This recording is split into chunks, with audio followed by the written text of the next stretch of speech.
बच्चों, आज हम पढ़ने जा रहे हैं पार्ट नंबर 20 विराम चिन्ह। तो आइए इस पार्ट में हम कुछ विराम चिन्हों के बारे में जानेंगे और इनका प्रयोग किस तरह से किया जाता है। जब हम किसी से बातचीत करते हैं तो एक सांस में ही अपने कथन को व्यक्त नहीं करते हैं।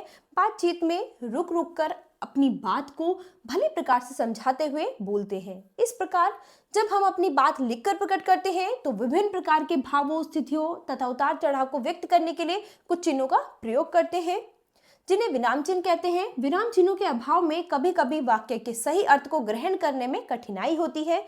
जैसे उसे पकड़ो मत जाने दो, इस वाक्य के दो अर्थ निकल सकते हैं। उसे पकड़ो मत जाने दो, उसे पकड़ो मत जाने दो, है ना।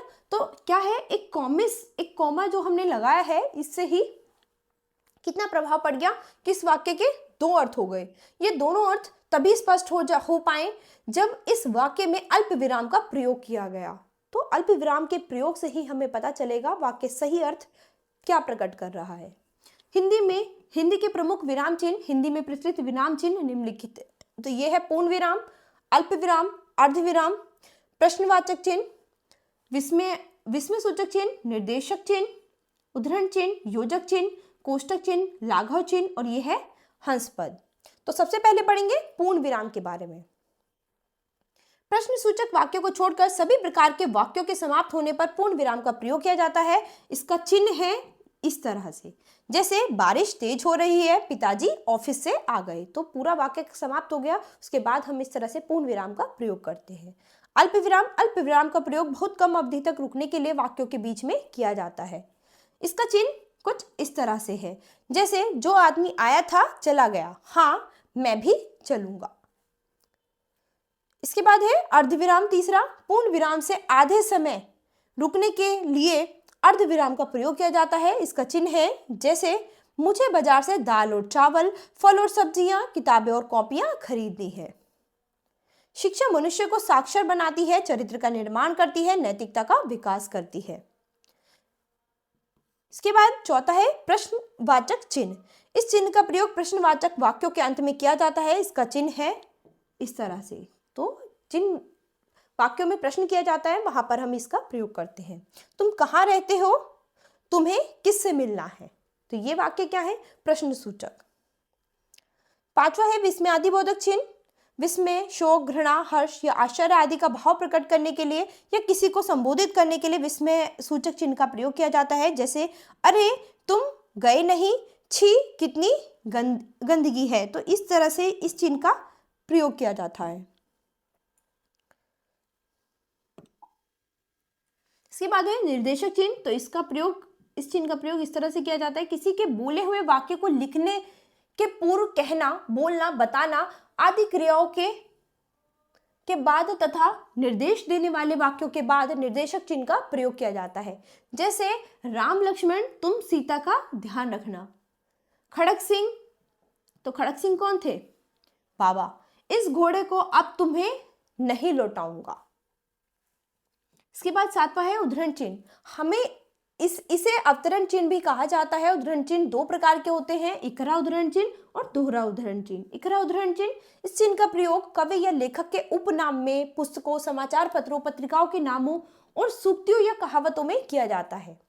जैसे वेद व्यास ने महाभारत की रचना की, भगवान के घर देर है अंधेर नहीं। ठीक है। दूसरा है दोहरा उद्धरण चिन्ह। इस चिन्ह का प्रयोग किसी के कहे हुए कथनों को ज्यों का त्यों रखने के लिए किया जाता है। यानी अगर किसी ने कोई वाक्य कहा है, कोई बात कही है, उसको ज्यों का त्यों लिखने के लिए, बताने के लिए दोहरे उद्धरण चिन्ह का प्रयोग करते हैं। जैसे जवाहरलाल नेहरू ने कहा आराम हराम है। सुभाष चंद्र बोस ने कहा तुम मुझे खून दो मैं तुम्हें आजादी दूंगा। इसके बाद आठवां है योजक चिन्ह। इसका प्रयोग दो शब्दों में संबंध प्रकट करने के लिए और युग्म शब्दों के मध्य किया जाता है। जैसे सुख दुख, भूखा प्यासा, स्त्री पुरुष, माता पिता, तन मन, देश विदेश आदि। इसके बाद है कोष्टक चिन्ह। कोष्टक का प्रयोग अनेक स्थितियों में किया जाता है। जैसे क्रम सूचक अंकों व अक्षरों में, जैसे प्रश्न संख्या क, ग, दूसरा ख, ग और तीसरा ड़, च का उत्तर दो। अर्थ स्पष्ट करने के लिए, जैसे निरंतर, लगातार, ध्यान अध्ययन करो, राष्ट्रपिता गांधी जी का सभी सम्मान करते हैं। 10वां है लाघव चिन्ह। शब्दों को संक्षिप्त रूप में लिखने के लिए लाघव चिन्ह का प्रयोग किया जाता है। जैसे डॉक्टर, तो डॉक्टर को शॉर्ट फॉर्म में अगर आपको लिखना है तो आप इस तरह से डॉक के बाद इस तरह से ये आगे गोली बना देंगे, तो ये क्या है आपका लाघव चिन्ह, जिसको आप शॉर्ट फॉर्म में लिख सकते हैं। ऐसे ही पंडित को, प्रोफेसर को कृपया पृष्ठ उलटिए, तो इनमें भी लाघव चिन्ह का प्रयोग हुआ है। 11वां है हंसपद। लिखते समय जब कोई शब्द या शब्दांश छूट जाता है तो यह चिन्ह लगाकर लिख दिया जाता है। जैसे कि सिंधु नदी लेह से होकर महापुरुष जाती है, तो यहाँ पर ये शब्द छूट गया था, तो इस तरह से ये निशान लगाकर आपने यहाँ पर इस शब्द को पूरा किया। वह मुखिया जी डैश का है, यानी वह मुखिया जी का घर है, तो यहाँ पर का शब्द छूट गया था, तो इसीलिए आपने इस चिन्ह का प्रयोग करके इस शब्द को पूरा कर दिया है। तो इस पाठ का सार क्या मिला आपको? विराम का अर्थ है रुकना, ठहरना या विश्राम। वाक्य के बीच बीच में तथा अंत में विराम को प्रकट करने के लिए निर्धारित चिन्हों को विराम चिन्ह कहते हैं।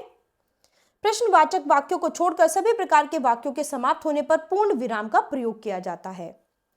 प्रश्नवाचक चिन्ह का प्रयोग प्रश्नसूचक वाक्य के अंत में किया जाता है। तो बच्चों, इस पाठ में आपने किसके बारे में पढ़ा? विराम चिन्हों के बारे में पढ़ा, और विराम चिन्हों का प्रयोग किस तरह से हम कहाँ कहाँ पर करते हैं। तो आप अभ्यास में एक बार फिर से इसे दोहराएंगे। तो आशा करती हूँ आपको ये पाठ बहुत अच्छे से समझ आया होगा। अब हम अपनी नई क्लास में मिलेंगे अपने नए पाठ के साथ। धन्यवाद।